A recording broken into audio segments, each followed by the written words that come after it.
Hello, everyone, and welcome back to another episode of Message from the Truck. I am the Reverend Paul Poulton. I am the rector of St. Augustine of Canterbury Anglican Church here in the city of Windsor, Ontario. Also, chaplain to the Sent, the online ministries of a combined number of churches here in this area. And today, of course, your host for Message from the Truck. It's wonderful to be here with you as we make our way through what feels like a second coming of summer. What a fantastic week it has been. Hopefully you all recovered from the ghosts and goblins that were attacking your homes on Monday looking for all of your goodies. Hopefully you had a couple of extras. You did your calculations right. So there were a couple of extra little chocolate bars and goodies at the end of the day.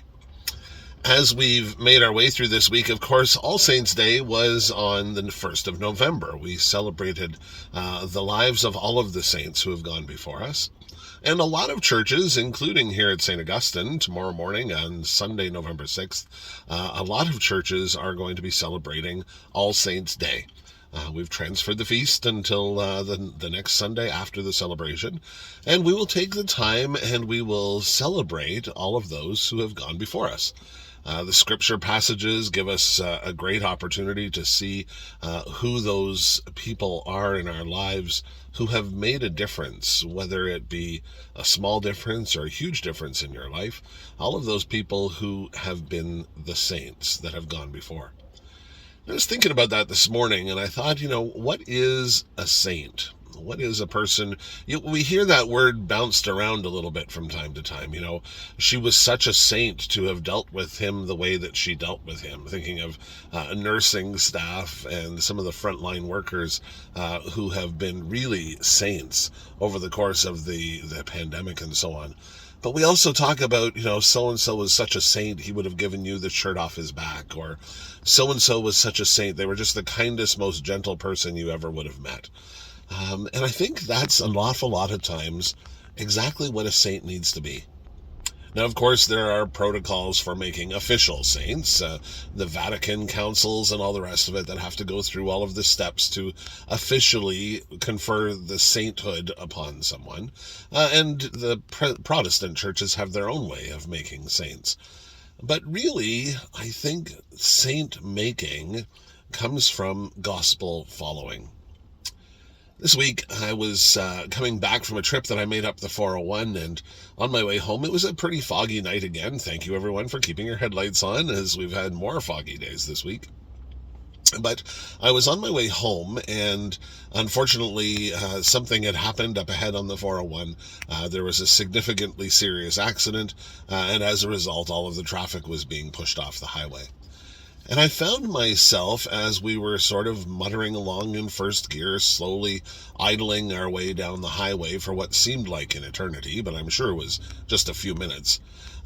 As we made our way down that highway, I was watching the people in their cars and drivers in their rigs and so on, making their way down the highway and constantly doing things like cutting people off, jumping in front of someone in line. And it was this constant process of people trying to better themselves. But every now and then I would witness a truck driver or a car driver, or four-wheeler as the trucking industry would call them.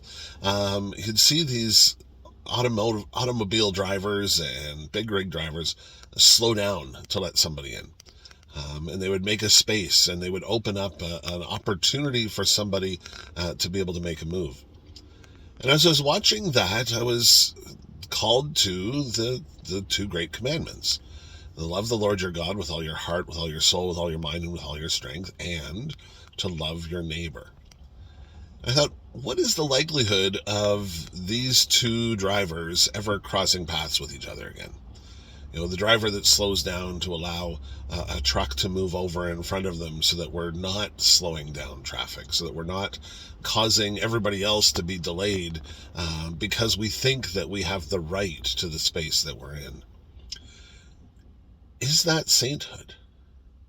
Is that being a saint, to love your neighbor as you would want to be loved? If you are stuck in traffic, you want someone to let you in front of them so that you can, again, go with the flow of traffic as it moves.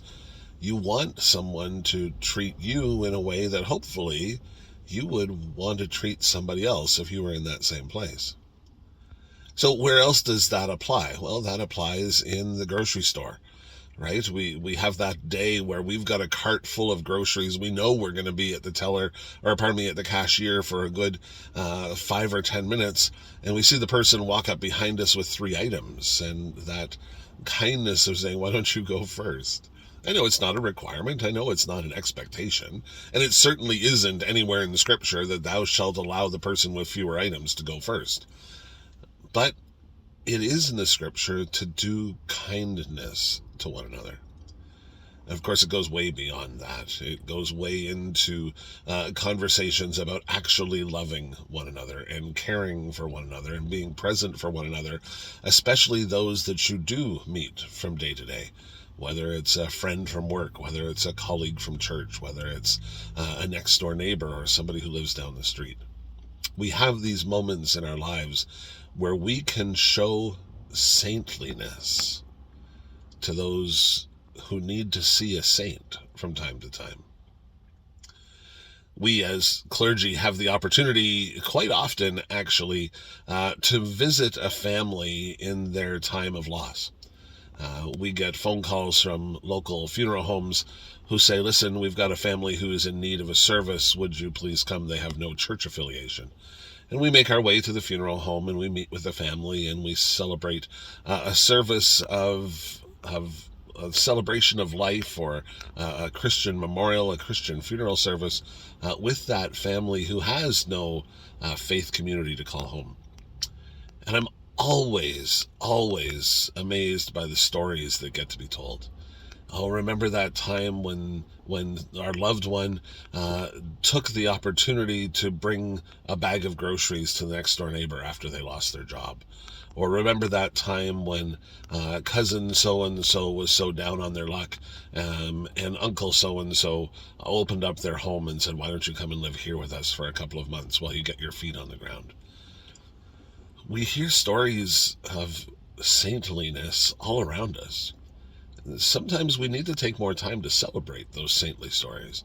We need to, as a Christian community, blow the horns of those who won't blow the horn themselves.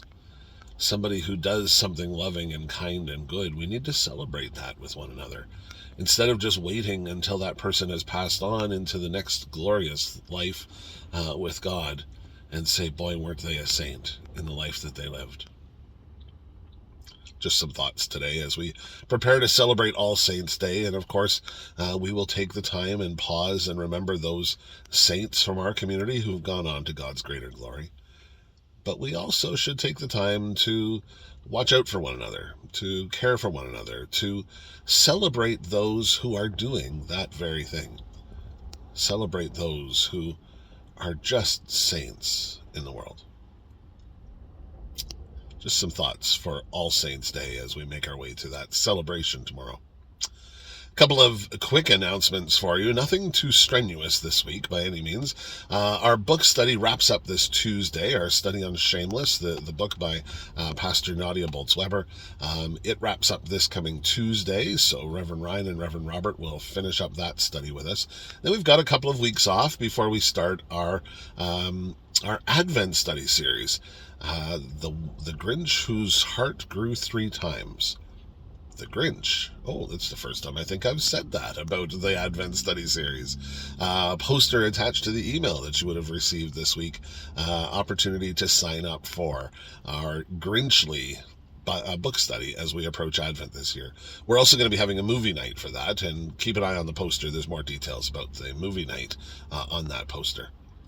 A couple of other things, of course, tomorrow, Sunday, November the 6th, the Community of All Saints, downtown Windsor here, is going to be celebrating their 170th anniversary. So congratulations to the Community of All Saints and best wishes on your celebrations as you gather with Bishop Todd and celebrate that momentous occasion as you make that journey together. This coming Saturday, so before I see you next, this coming Saturday, the Community of St. James is hosting their Christmas Bazaar, 9:30 until 2 o'clock, if I remember reading the sign properly as I pulled away from the rectory today. So the Community of St. James, that's this coming Saturday, November the 12th, from 9:30 until 2 o'clock. And of course, this week we take the time to pause and remember. We take the time to give thanks for all of the veterans who have offered the ultimate sacrifice, those who have given of themselves for the care of others, all those saints who have done so much for us, so many of them only known to their families, as we take pause on November 11th for Remembrance Day. So I would invite you, if you have a community celebration, to take the time and make your way to the local cenotaph and take that moment to pause and give thanks for those who have given their lives and who continue to give themselves for the protection of what we hold dear. So lots of things going on. As I say, just a couple of quick announcements. For right now, I would invite you to continue to be saintly to one another. Continue to be kind to one another. Show kindness, show love, show how you would want to be treated in the world by treating others in the same way. And in the meantime, keep the shiny side up and the rubber side down. God's blessing to you all from this week's Message from the Truck. Bye for now.